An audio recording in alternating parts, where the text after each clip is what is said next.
चरम बिंदु पे पहुंचा हुआ था। भीषण घमासान युद्ध चल रहा था। एक तरफ कौरवों की विशाल सेना, दूसरी तरफ पांडवों की सीमित सेना। द्रोण मारे गए थे। अश्वस्थामा हतो नरो वा कुंजरो नाम के सत्य, झूठ को सत्य में लेपे गए चाशनी के अनुसार की वजह से गुरु द्रोणाचार्य मारे गए थे। भीष्म पितामह प्रतिदिन वानसैया पे लेटे हुए उस पीड़ा का अनुभव कर रहे थे। कई सारे वीर अधोगति को प्राप्त हो चुके थे, वीर गति को प्राप्त हो चुके थे। सेनापति का दायित्व दुर्योधन ने दे दिया था कर्ण। कर्ण सूर्यपुत्र विजेता कत्लेआम मचा रखा था, पांडवों की सेना में तालका मचा रखा था। शाम को मंथन होता है, रणनीति कूटनीति होती है। तो इस विश्व में कृष्ण से बड़ा कूटनीति कोई नहीं होगा। श्री कृष्ण कूटनीति के जनक कोई नहीं होगा। ऐसा अंत में क्या किया गया कि श्री कृष्ण ने कहा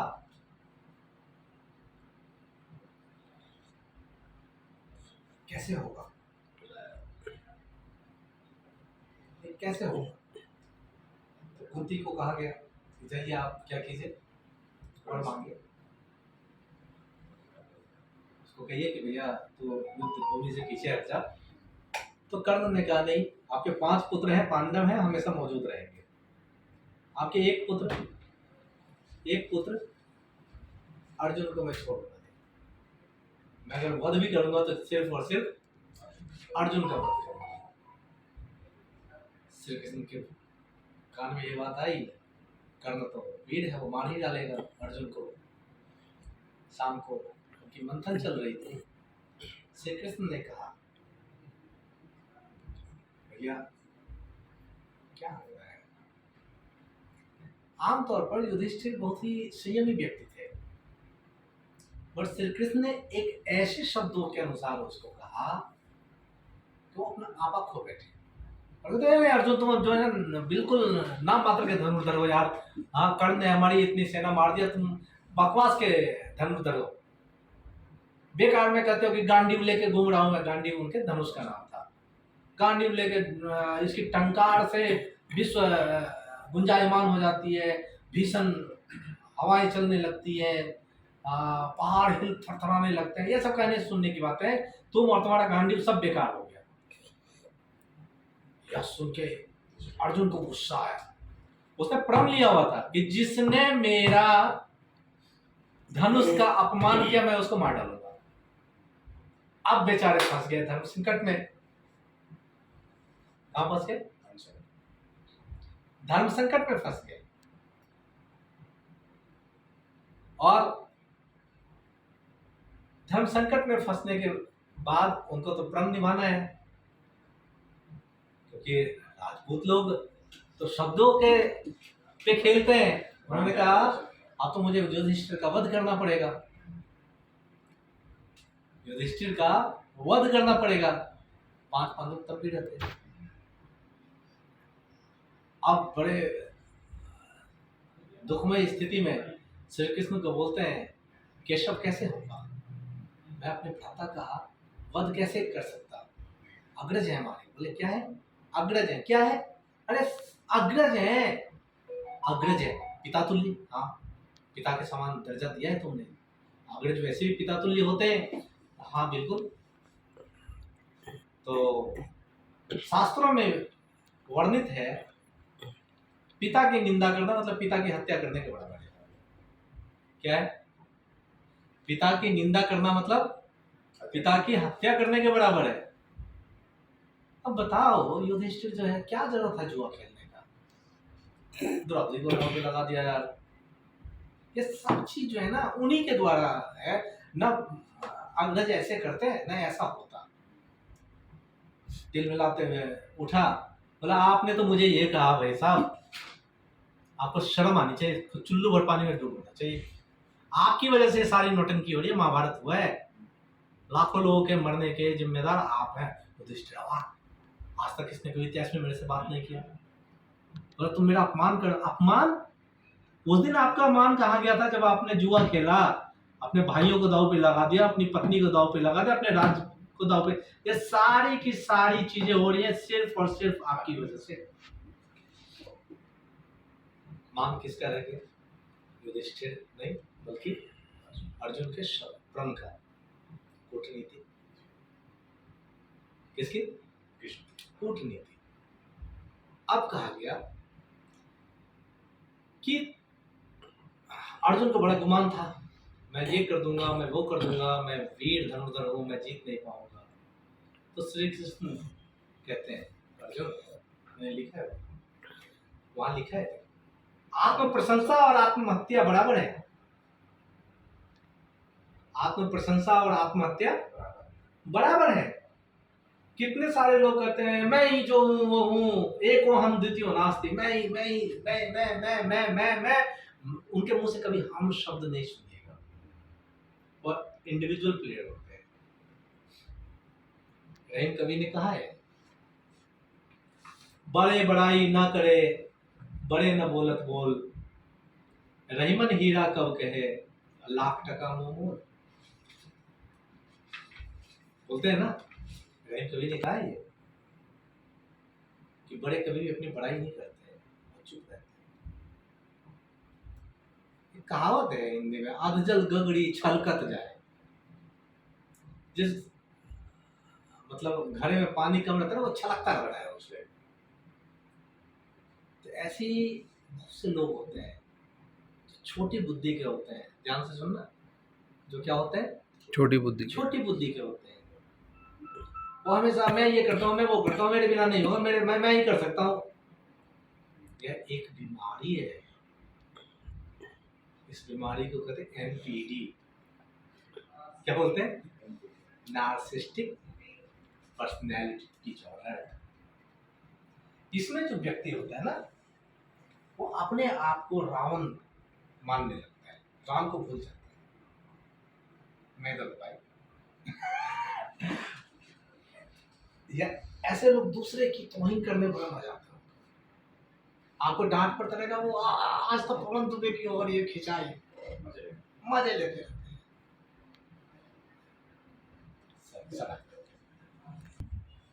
तो मैं कह रहा था कि रहीम कवि ने कहा, बड़े बड़ाई ना करे, बड़े न बोलत बोल, रहीमन हीरा कब कहे, लाख टका मुंह मोल।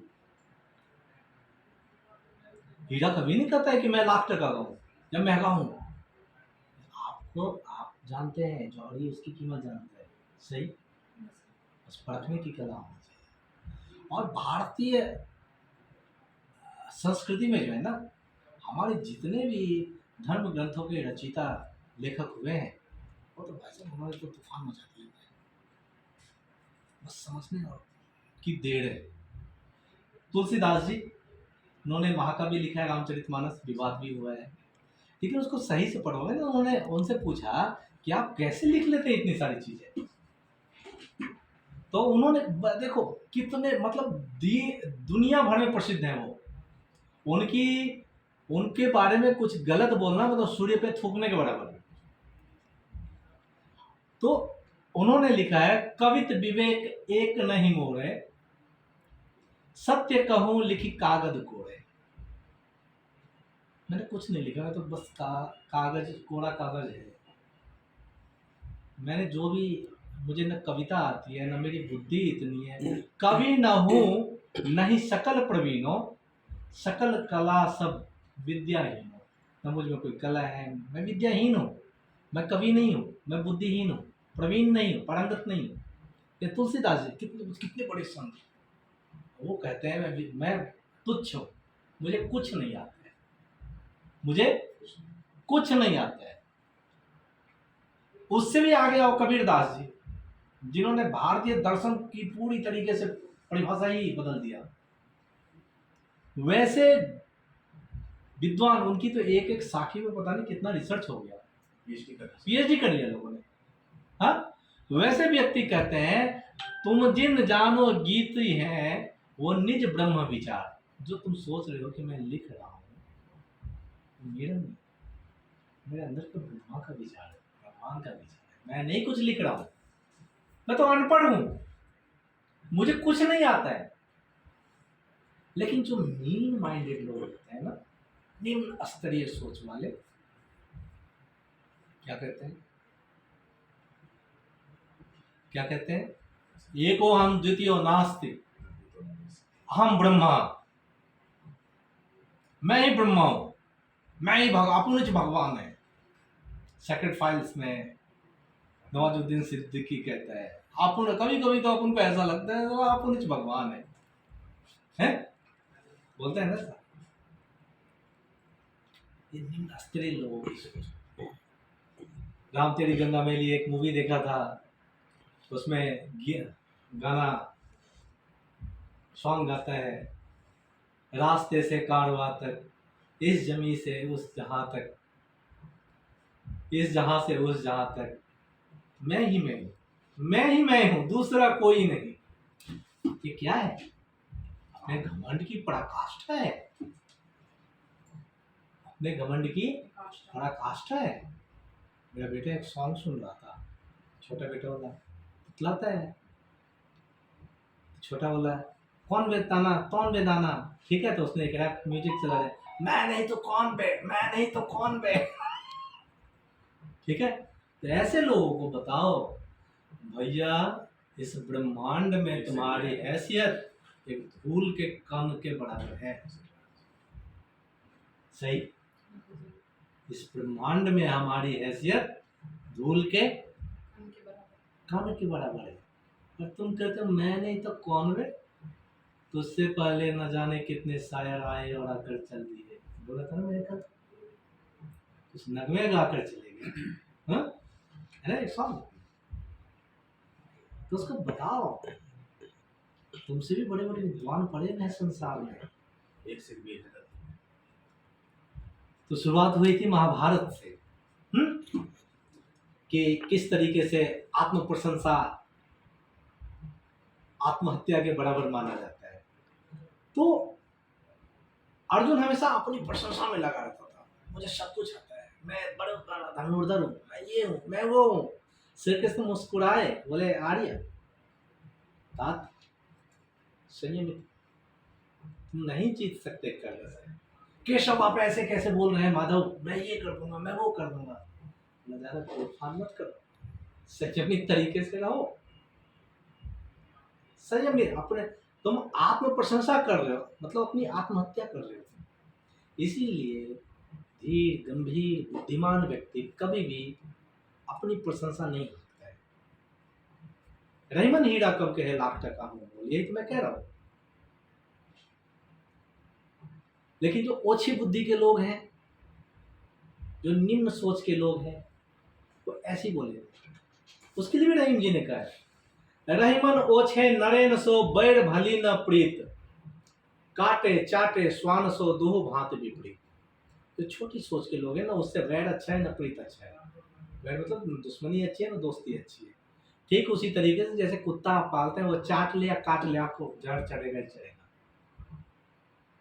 निम्न स्तरीय बुद्धि के जो लोग होते हैं, जिसके अंदर मैं की भावना प्रबल होती है, वो अपनी जिंदगी का बंटाधार, वो आपको मिल जाए ना, आपकी टीम में, आपके परिवार में, आपके घर में, आपके दोस्तों के बीच, तो समझ जाइए वो बीमार है मानसिक रूप से।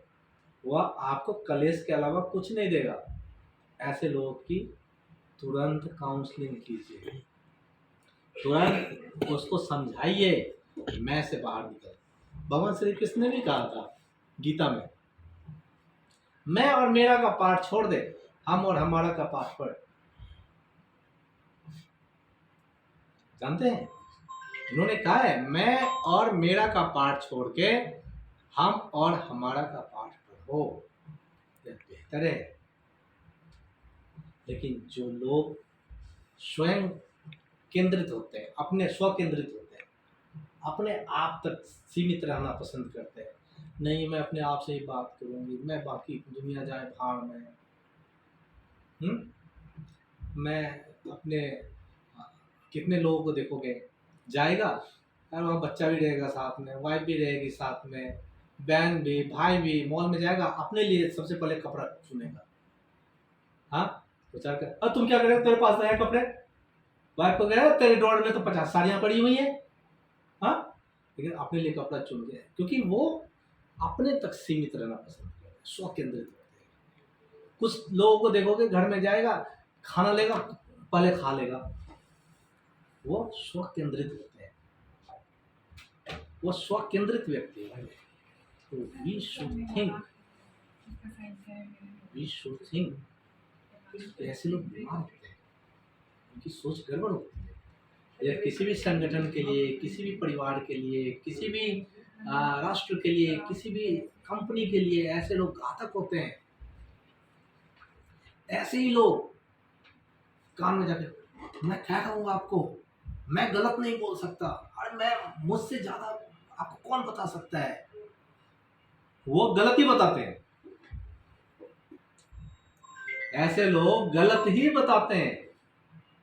तो जिंदगी में जब भी ऐसे लोग मिले, भैया मुझे आत्म प्रशंसा करने वाले व्यक्तियों से दूर रहने की प्रेरणा मिली है। तुम आत्म प्रशंसा करने लगोगे, मेरे अंदर भी वही भावनाएं जागने लगेंगी। फिर मैं भी कहूँगा, मैं नहीं तो कौन बे, मैं नहीं तो कौन बे। तो ये गाना मैंने नहीं गाया है, ठीक है, मैंने तो ऐसा गाना गाया है, साथ ही हाथ बढ़ाना, एक अकेला थक जाए तो मिलकर बोझ उठाना, साथ ही हाथ बढ़ाना। Thank you sir.